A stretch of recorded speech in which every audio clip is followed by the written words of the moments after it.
Right then, Kagurabachi has finally gotten to the point where some characters are just so insanely broken that I can finally make a video about how these characters would actually fare when faced up against Jujutsu Kaisen's strongest sorcerer, Satoru Gojo. Now, Kagurabachi scaling hasn't really been discussed too much, but I do think a lot of you will be surprised at how strong the verse actually is, especially when compared to JJK. So we're going to be chucking Gojo into the world of Kagurabachi, equalizing the power system so that cursed energy and spirit energy are the same, and then discuss who in Kagurabachi even has a fighting chance of defeating Satoru Gojo, and how they can go about doing it. So as always, make sure to like the video, subscribe to the channel, and consider becoming a member if you feel like it. And with that, let's just jump straight into which Kagurabachi characters are even worth having in the conversation.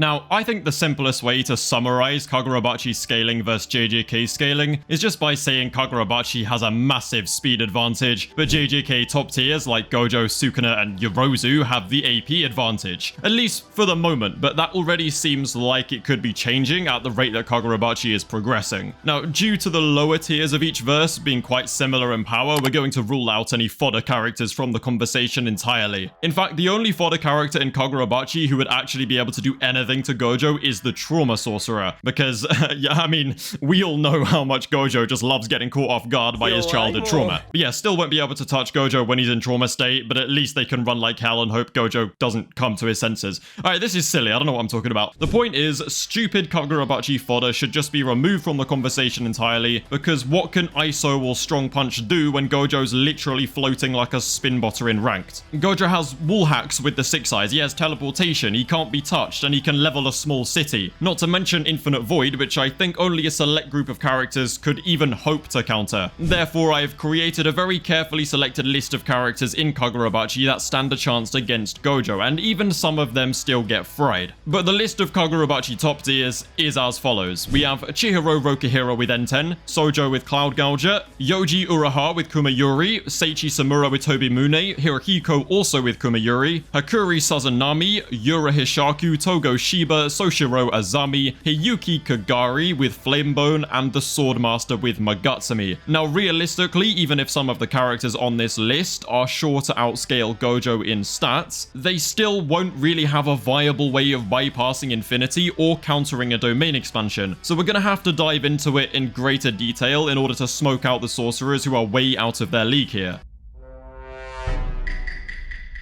Right then, as I said, speed is the main advantage that Kagurabachi has over Jujutsu Kaisen's top tiers, because 99% of Jujutsu Kaisen is actually capped at Mark 3, with Gojo and Sukuna maybe maxing out at Mark 8 to 10. Now, don't worry, because I've included a brief section later on to discuss lightning speed Jujutsu Kaisen versus Kagurabachi, you know, for those of you who still believe in fairy tales and Santa Claus. That was a funny way of me saying that you people are deranged, by the way. Anyway, within the very first arc of the manga, both the main character and antagonist for that arc reached a lightning speed at bare minimum. Now sure, they can only reach these speeds because of the ability to cloak themselves in the ability of their enchanted blade. Sojo cloaked himself in lightning, aka Mei, in order to move as fast as lightning itself, something which is stated within the manga. Chihiro with Nishiki cloaking then becomes so fast that lightning speed Sojo can barely react to him and just starts tweaking because he realized he lost. And after his final duel with Sojo, Hiyuki Kagari also then states that Chihiro is faster than lightning. So at this point, Chihiro is still growing stronger after every fight, and he will only get faster from here on out. But as of right now, anyone who scales to Nishiki Chihiro is faster than lightning, and anyone who is blatantly faster than Nishiki Chihiro is obviously much faster than lightning, which is already around Mark 364. The Versus Battle Wiki, for some reason, will tell you that lightning is closer to Mark 1200, but I'm 99% certain that that is just completely false. But let's be real, I'm not a scientist, I haven't got a clue what I'm talking about, I just like strong punch. So let's say that all the top tiers are probably around lightning speed and just get on with our day. And in terms of Kagurabachi's strength and AP, most mid tiers are like wall to building level, whereas top tiers are more likely city block level right now. If you read Kagurabachi with your eyes open though, which a lot of the Jujutsu Kaisen readers don't do, then you will know that in reality the verse is much stronger than it is right now, but we just haven't seen the full extent of it just yet. And yeah, Sojo's Mei was going to actually level the whole city block, and Chihiro absolutely tanked that blast, meaning durability and AP should be bare minimum city block level. But again, at full potential, it's likely way more than that.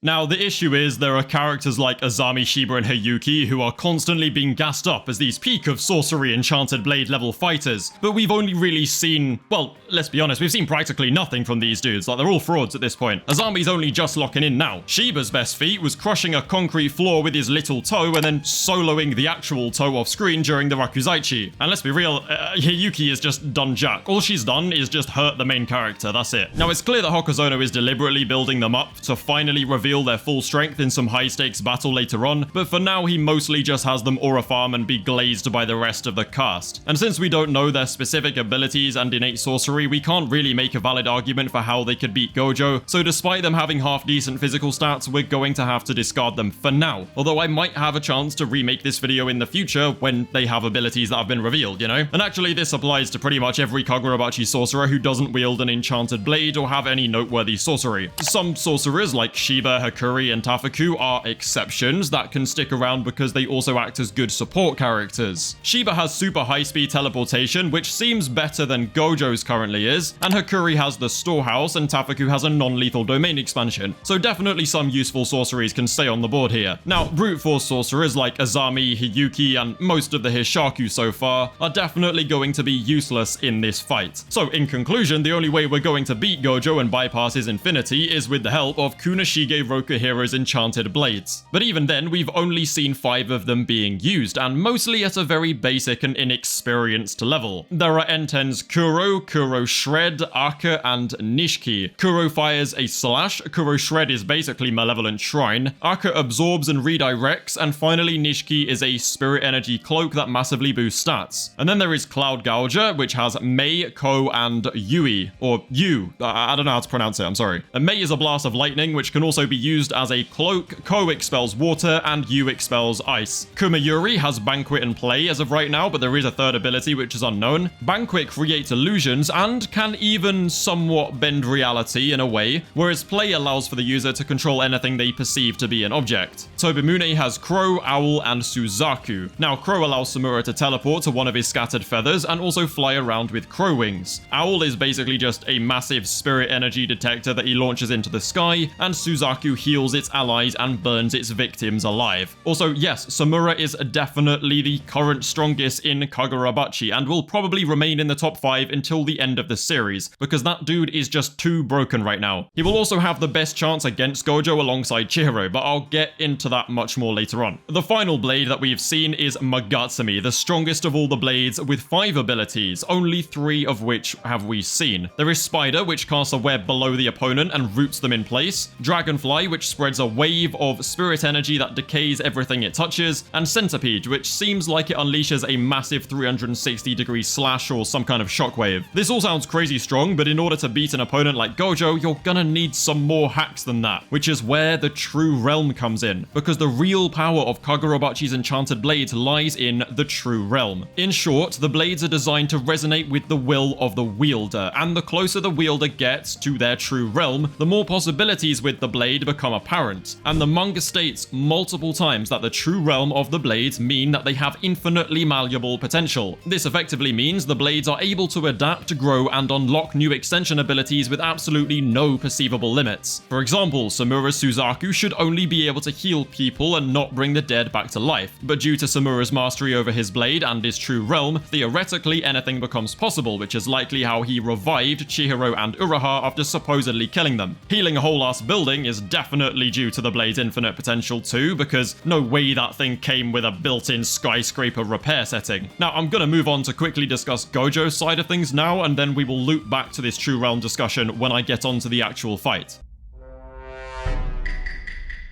Now, if you watch my channel often, then I'm sure you've heard me scale Gojo so many times over by now, so I'll do you a solid and just keep it as brief as possible. Gojo maxes out at Mark 8 to 10 because the heavy hitters are around Mark 3, but Sukuna Perception blitzers Maki and Gojo scale to Sukuna in speed, meaning Gojo is around Mark 8 to 10 with high speed blue movement. You guys understand? No, it's okay, me neither, I'm just making stuff up. Now, as I was saying, Gojo's high speed movement with blue is actually the same thing as his teleportation, as explained by Kusakabe Kabe. They call it teleportation, but it actually isn't the same as normal teleportation in other works of fiction. He just compresses the distance between 2 points and steps between. Now, should this be way faster than it actually is? Yes. Does JJK speed make any sense at all? Absolutely not. Do I really care? Hell no. Basically, Gojo is just slower than Kagurabachi, like a lot slower. With purple, he also has very small city attack potency, which is above the level of top tier Kagurabachi feats currently, but realistically, it's probably less than that, what with Kagurabachi top tiers, you know, not having shown their full potential yet. And the Swordmaster is probably the best example of that, especially if he got his hands on Magatsumi. Gojo's blue pulls things in, red pushes things, purple destroys things, and purple is also not reality erasure. Just want to make that very clear. Infinity stops things from touching him unless that thing is Toji's souvenir from his trip to London, and then finally there is his domain expansion, which will one-shot anybody caught in it with some very rare exceptions. Like I said before, some people do still believe in lightning speed JJK, which is totally fine, and even though I don't agree with it, I'll cater to you guys too and discuss what this fight looks like if Gojo was equal to Kagurabachi in speed. But honestly, the difference is going to be incredibly minimal. I refuse to talk about lightspeed JJK though, because that is just stupid as hell. So with that expert recap of Gojo out of the way, let's finally put Gojo into Kagurabachi and see if there are any possible ways that they can defeat him. Now, let's start things slow and actually first discuss only Chihiro versus Gojo, because he is the main character after all. Now, surprisingly, Chihiro actually has probably the best chance against Gojo behind only Samura. In fact, you could definitely argue that he has the best chance in a 1 versus 1. Chihiro's durability and speed with Nishiki should allow him to evade fatal damage from red and blue. Purple might just be fast enough to catch Chihiro off guard if Gojo used something like the unlimited hollow method, and this might genuinely just one-shot Chihiro, so he should be very careful of it. The only way that I can see him surviving like a direct full power red or purple to the face is if he uses Arca to try and absorb part of the damage, but either way, he will still be seriously injured by it, and obviously Gojo is the one who has the advantage when it comes to stamina and regeneration. Characters like Char and Samura have some regeneration abilities, but characters like Chihiro don't really have any at all. That is Kagurabachi's main weakness. It is their inability to regenerate and their lack of stamina. So any damage that Chihiro does take in a 1v1 is permanent, whereas even if Gojo sustains damage, he should be able to heal any blow that doesn't insta-kill him. However, this does not mean that there is no point in Chihiro trying, because he does actually have a few ways of damaging Gojo. He can use his speed and Arca to potentially absorb Gojo's ability in preparation to redistribute them. By climbing closer to his true realm and growing closer to his blade, Chihiro might be able to absorb infinity and then actually use it for himself. And furthermore, if he can fire Gojo's own blue or red back at him, then it might actually hurt Gojo since he is damaged by his own technique for some reason. But realistically, even if Chihiro was somehow able to unleash something on the level of unlimited hollow purple, it would leave mere scratches on Gojo, so there really isn't much point to that. There is only one real way that Chihiro can conceivably win in a 1 versus 1. He would have to take his time understanding exactly how infinity works, which, to be fair, Gojo might just explain it to him, because that is a benefit of Jujutsu. You know, you have the binding vow where you explain your abilities, and the risk of having it exposed means that they're more potent, so Gojo does have good reason to explain it. And then with that information, he can use Enten's true realm to replicate a world-cutting slash with Kuro. And that is unironically the only way that I can actually see him winning at the moment, but given how similar Kuro is to Shrine, and the fact that Chihiro has special sorcery analyzing eyes of his own, it is a real possibility. After all, Gojo will have a hard time beating Chihiro due to the speed difference and the fact he can use Arca to absorb attacks. Which means Gojo might be more inclined to try and catch Chihiro in Infinite Void, and if that's the case, I do feel like it's over and Gojo wins.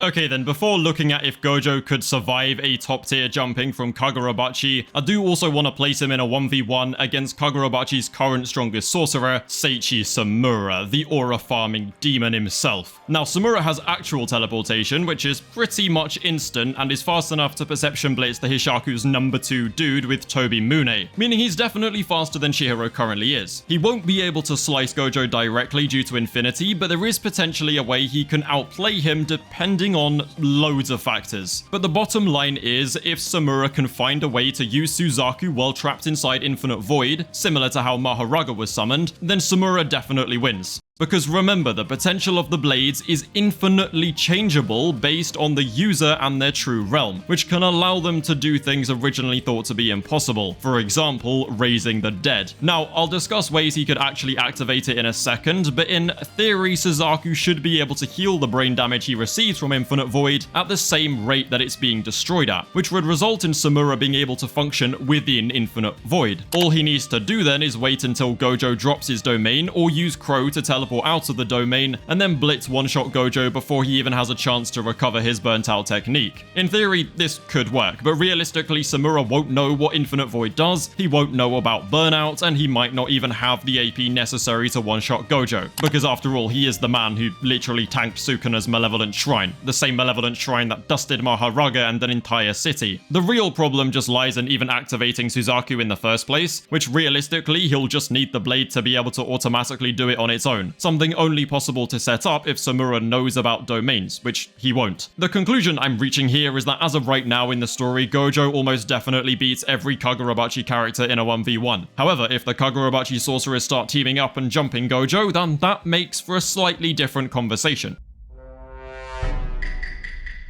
Having characters like Char, Shiba, and Hakuri filling in for a support role for characters like Chihiro, Samura, and Uraha with Kumayuri, who can then step in and try and out-hacks Gojo, is going to be immensely helpful, but I don't know whether it's going to actually change the result that we've been heading to so far. Now, if Hakuri does manage to register Gojo to the storehouse, then he could just banish him there, but you can resist registration, so that doesn't really hold out too well. In a jumping, though, Gojo needs to be much more careful about using his domain, because if he doesn't catch everybody in it, then destruction from the outside or being one-shot when he burns out becomes a real risk. Based on how Hirohiko used Kumayuri though, Uraha might be able to tap into his true realm with Kumayuri and potentially strip away Gojo's infinity or make a path through it for someone else to strike, in a similar way to how Sukuna attacked whenever Maharaga nullified infinity. Technically, Kumayuri should only create illusions, but as we've already covered, the impossible can become possible thanks to the true realm. With Enten, Tobimune, and Kumayuri, plus all the support they can get from other characters, then they may be able to reach an outcome where they overcome Gojo's infinity and catch him off guard, maybe with some more illusions. This is low-key copium though, because I do think that from what we've seen of Kagurabachi so far, Gojo would likely still win simply due to his domain, infinity, and massive brain. If we make the assumption that Gojo is actually the same speed as Kagurabachi top tiers, then the odds do shift slightly further into Gojo's favor, because now he won't have to worry about perceiving and trapping all the characters that are too fast for him to even see. And yeah, as of right now, it seems like Gojo probably just slams the Kagurabachi universe. However, that is where things get a little bit more complicated, because despite it seeming like Gojo would win right now, realistically, once we see all the top tiers abilities and the absolute peak of power in Kagurabachi, then we will probably all look back at this video and laugh at how badly Gojo would get slammed. Because I do reckon that by the end of the story, Kagurabachi is going to be levels above Gojo and all of Jujutsu Kaisen when it comes to the strength of the universe. So in conclusion, Gojo would win based on the current scaling of each universe, but given that a lot of Kagurabachi has surpassed Jujutsu Kaisen's scaling before even hitting the 100 chapter mark, I think it's safe to say that Kagurabachi will definitely surpass JJK and Gojo entirely once things kick into high gear, which means that I should be able to come back and remake this video a few years in the future when Kagurabachi has